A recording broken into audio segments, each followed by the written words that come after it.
Happy Tuesday, everyone. I'm Ann, your well-being coach for burnout nurses, coming to you today to talk about 10 self-care activities for body positivity and some self-love. This month is all about self-love. This is adapted from some information from a post from Dawn. So the first one, gratitude. I've been talking about gratitude for a while, and the positive influence it can have for you to actually verbalize or write down at least three things you're grateful for. When we start focusing on the positive, we get more of the positive. So list things that you actually love about yourself, though, right? Your abilities, something in your health, something maybe you're looking forward to doing. Aim for that attitude of gratitude all day long. The second one is to engage in joyful movement. So exercises we know actually can release some of that stress and get those happy chemicals, endorphins going. But how many times do we really just want to hit the gym and do something for like 2 hours or do a HIIT workout? Doesn't mean that is, you know, for everybody. I enjoy doing kickboxing. That brings me some stress relief. It brings me some joy. Recently, it's just been putting on some worship music and moving my body in some way or form. And hula hooping. That's my new one. I did share with you guys a couple weeks ago. And it does actually kind of relax my mind and let me kind of get some good thinking going in there as well. So kind of figure out what that looks like for you. Something that gets your heart rate going a little bit, gets those endorphins going, but doesn't feel like work, right? The third one, focus on your internal values. So thinking about kind of what those are. What are those values? What are those beliefs? What is really inside that is counting? It's your connection with God, your connection with everyone around you, having that sense of humor, having some curiosity, some self-awareness of what you really need and what you want. So kind of focus on that. The fourth one, surround yourself with positive people, right?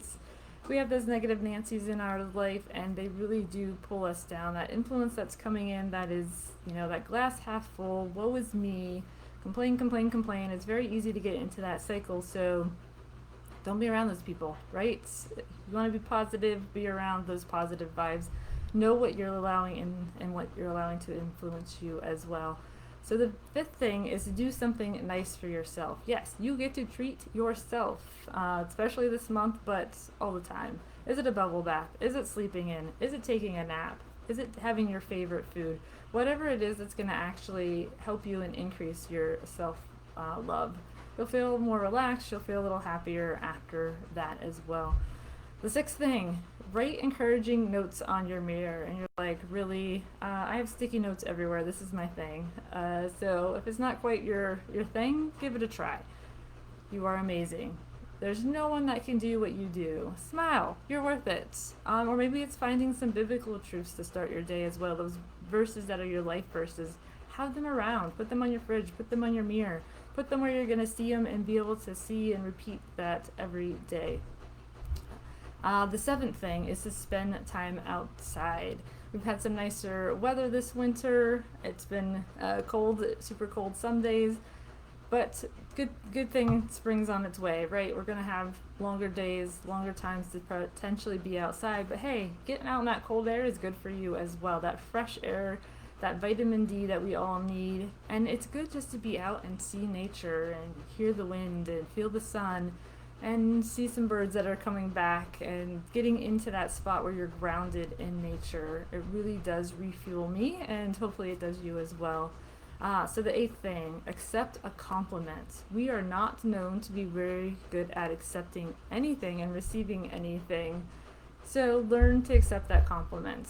Don't overthink it. Don't fight them. Don't give them an excuse. This is something I am learning, especially with the hair. Oh yeah, but it's like, don't do that, right? Accept it, thank you, own it, let it go into your soul, and actually recognize that, you know what, yeah, thank you for that.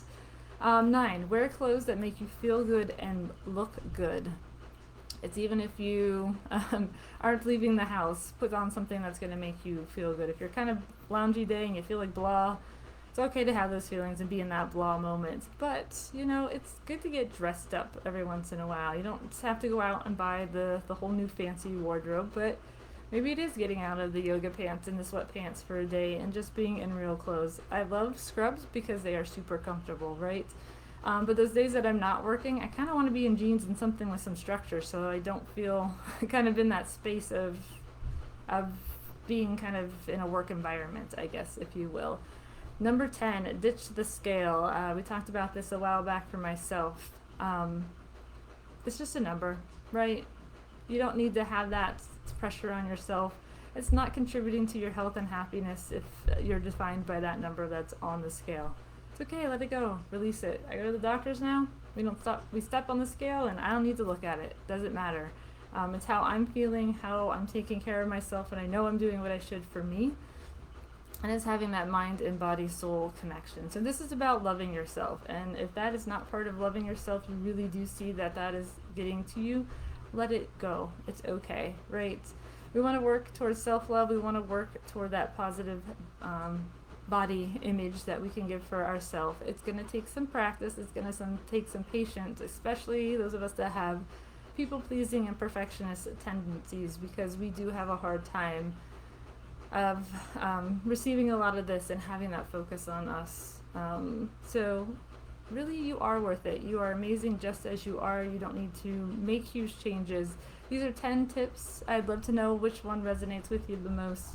With you getting to that space where you're able to thrive. The whole point is to get to that healthy, enjoyable, abundant life. We want to get to that point where we do heal ourselves through a lot of these practices. Self-care is a huge part of releasing stress. It's a huge part of taking care of you. You deserve it all. You are worth every bit of it, and it's not selfish to take care of yourself. It is selfish to put that burden on somebody else. So start this month, right? All about your self-love. I'm going to love myself. I'm going to take care of myself so I can help everyone else around me and be the best nurse and the best caregiver that I can be to myself first, and then everyone else with that. So I'd love to know which one you resonate with the most, which ones you are practicing already, and which one you would love to try. So let's get out and let's do more than just survive, right? We want to thrive. So everyone join me again next week. We have one more week of self-love practices, and keep loving yourself into the rest of the year as well. All right, everyone, have a good rest of the week. I'll talk to you guys all soon.